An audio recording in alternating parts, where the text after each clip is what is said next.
What's going on, everybody? C4 here, and today, continuing with my updated positional rankings, which I said I would do just one final one for the, we did the offense yesterday. Today, we're doing everyone in the defense. I'm going to give you my top 10 players for each individual position. I think I'm actually going to include my entire rankings that I have that I'm going to be using for my full 7-round mock drafts. It is updated a little bit from, a little bit of pro days that have gone on. The combine, not a whole lot has changed. I have watched a little bit more tape and more things have come to light, but I definitely feel like my offensive rankings changed more than the defensive ones. Added a couple more safeties because the safeties were balling out at the combine. But yeah, I'm going to include my full list, and I'm kind of looking outside of, really, you're not going to probably change my top 10, but if I have someone that I didn't even rank in my list that you think will be drafted, make your case, plead your case. The more prospects, the better for me. So first, we're going to start here at defensive tackle, and we're going to go through the top 10. So at number 10, I have Trent Thompson from Georgia. I might like Trent Thompson a little bit more than some. I really thought, boomer bust, inconsistent tape, but I think when he's on, he is really, really solid. At number 9, we have RJ McIntosh from Miami. Didn't know if he was going to declare this year. Ended up coming out, looks solid tape. At number 8 is Derek Noddy from Florida State. Average, probably could be a solid rotational defensive lineman with maybe upside to start in the NFL. Number 7 is Tim Settle from Virginia Tech, one of the only true nose tackles in this year's draft class. Not as high as some of his others, NFL Network in particular has him very, very high as like a first, second rounder. Tape did not look that great to be a first rounder. Combine was, he didn't bench press. That's kind of what I want to see from my nose tackles. What kind of strength he got in there, even though, the bench press is more of a ego lift. But right now, I just feel comfortable having him at number 6. Number 5, we have Harrison Phillips from Stanford. Bench press machine, put up 42 on the bench press. Very impressive. Tape is, inconsistent, but that's kind of what you get from a lot of these not refined, bona fide first-round talents. Upside is there. Number 4, we have Maurice Hurst from Michigan. Heart issues kind of has him slip a little bit because, I haven't, as of when I'm recording this, been an update if he's passed, if he's fine, and like that. So because his stock is right up in the air, I feel comfortable having him at number 4. If he gets clear and gets good to go, he's a first-round talent all day long. Number 3 is Taven Brian from Florida. Looked really good at the combine. Obviously, Gator bias. Number 2 is Deron Payne from Alabama. Should be a bona fide first-round pick.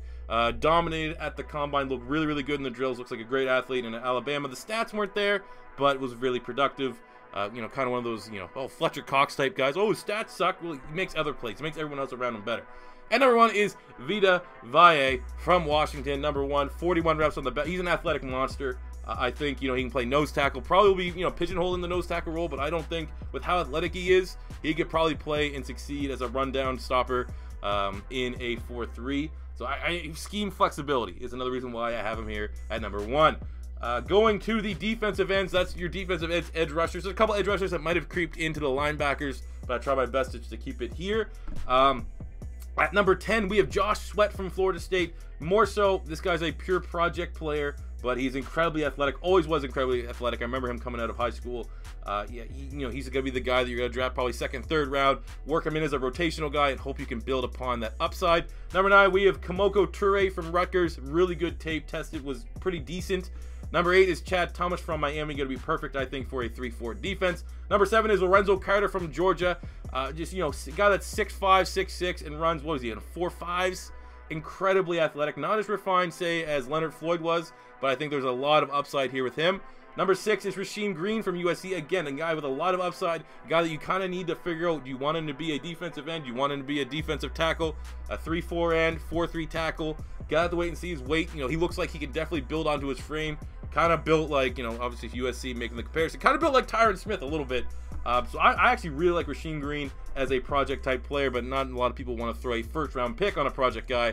But I think Roisin Green is a lock to go in the second round. Number 5 is Arden Key from LSU. A lot of red flags, kind of a boomer bust project, but still the talent is there, the flashes of talent. If you can get consistency out of him, he could end up being the best edge rusher in this year's draft class. Number 4 is Sam Hubbard from Ohio State. Limited athlete, but I think you're getting a safe prospect, a safe starter. Might not ever develop much more past the starter, but for what I kind of think is a weak edge rushing class, defensive end class, it's pretty good for a safe prospect bet. Number 3, we have Boston College prospect Harold Landry. I think he might actually end up being the best. Like, if you're looking for a guy that's going to get the most sacks, you know, kind of like a Vic Beasley, where he might not offer much in the run game, might not set the edge the best, but getting you sacks is what you want. It might be a guy like Harold Landry as an outside linebacker. I don't know if he'd be able to play a 3-4 end. Maybe if he bulked up. I think he's like 250. I mean, so is like what? Yannick Ngakoue's not that much heavier than that, and he's really productive. So Harold Landry, very nice prospect. Number 2 is Marcus Davenport from Texas San Antonio. Again, project type player. Only has like one move that he tried to use in college to get off his blocks, but athletic freak, great size, great intangibles, very, very high ceiling, which is why I have him at 2. And number 1 is Bradley Chubb from NC State. Production's there, violent player, very, very aggressive. You know, everything looks good except the bend. I'm a little bit worried about the bend and explosiveness here. He's not as, you know, surefire. I think if this class wasn't as weak, because he's definitely the best in the class, I don't see him as like a top 5 talent. I see him as a top 10 talent, but not top 5. Like, I really see a lot of his similarities to like his value to say Derek Barnett versus a Myles Garrett, which is where they kind of have him going. But I know some people disagree on that. I still have him as my number 1 defensive end. That's a little bit of a hot take. Outside of the top 10 here, we have Dorrance Armstrong, who did not test well at the combine. Tape looks pretty good. Okoronkwo from Oklahoma had actually a pretty good combine, but those guys just shy, and Deshaun Hand as well outside of the top 10. Moving to the linebackers, I actually think that this year might be the strength of the defense in this year's draft class, the linebacking class. So we're going to go through the top 10. So at number 10, we have Darius Leonard, who NFL Network is very, very high on. I'm not, did not test well. But I mean, I actually have seen very limited tape, so maybe that's where I'm off. But I don't see much there. He's really, really undersized and didn't run great. He's kind of like almost like the Donnell Pumphrey of linebackers. Number 9, we have Shaquem Griffin from UCF. Obviously, dominated the combine. He's going to have some limitations, especially getting off blocks. That's my biggest worry. But I've been on the Shaquem Griffin hype train forever. I could not believe when he didn't get invited to the combine. I thought that was just a travesty. Glad he, you know, put the fastest 40-yard dash time ever. And I think he's taken his stock from, you know, a 6th, 7th rounder to practice squad. He probably could go in the 4th round, 3rd, 4th round, a 3rd round if a team really, really loves him. I'd feel comfortable 4th, 5th round, somewhere like that. I really actually kind of hope he falls to the Philadelphia Eagles. I'll insta-buy a Shaquem Griffin jersey. Going number 8 is T. Gray Scales from Indiana. Very productive. Combine was meh. Number 7 is Josie Joelle from Iowa. Again, combine meh, but production is there. Tape's very solid. Number 6 is Jerome Baker from Ohio State. Flying around as an undersized, one of those another undersized, you know, Ryan Shazier type linebackers at Ohio State. Tested very, very well at the combine. Good bench press, which doesn't necessarily, you know, correlate to strength. But for a guy that is considered like the smaller linebackers, the fact that he put up a really competitive bench press, I said yes, there's a bonus points there, very small bonus points. So I have him here at 6. Number 5 is Malik Jefferson from Texas. I just don't know what is going to be his best spot, because he's not really that good in coverage. He's more of an edge. Like, he's one of those guys we much more to be like, just strictly bring him into blitz kind of deals. So, you know, he's just inconsistent. Good athlete. Probably will go in the 2nd round. I just don't really, I don't know with him. That's why I have to put him at 5. Some people are higher than I am. Number 4, we have Rashaan Evans from Alabama. Pretty much, to me, looks like a smaller Dante Hightower from the New England Patriots. Because of the limitations in coverage ability, and the other 3 guys are studs, I have to put him at 4. But again, referring to my Eagles, would not hate a Rashaan Evans pick. Number 3 is Leighton Vander Esch from Boise State. Again, just monster. I think he can do it all. I think he's a little bit better in coverage than Rashaan Evans. Not as good of a rusher, but I think for more teams than not, you want the guy that can cover the tight ends and the running backs more than the guy that can rush the passer. So because of that, we put him at 3. Number 2, we have Roquan Smith from Georgia. The best tape, without a doubt, out of any linebacker in this year's draft class. Combine was as is, pretty much as expected. And the only reason why he's not at number 1 is because he's slightly undersized and doesn't have the ceiling of the number 1 linebacker, which is Tremaine Edmunds from Virginia Tech. You know, athletic ability, balled out the combine. Tape looks, I mean, his instincts is one thing that I'm kind of worried about. Doesn't show natural instincts, but the fact that he's 19 and that athletic already, he has the highest ceiling probably out of any player in this year's draft class. And the size that you want at 6'5", 250. So that's why we have him at number 1. Moving to the secondary, the cornerbacks. And we're going to go through the top 10. Top 10. The outside guys of top 10, I think that is fair. I don't think there's anything really outrageous. I will say of the top 10, Kevin Tolliver from LSU is a guy that I think is going to be super. Same with Quentin Meeks. I think Quentin Meeks might be a safety from Stanford.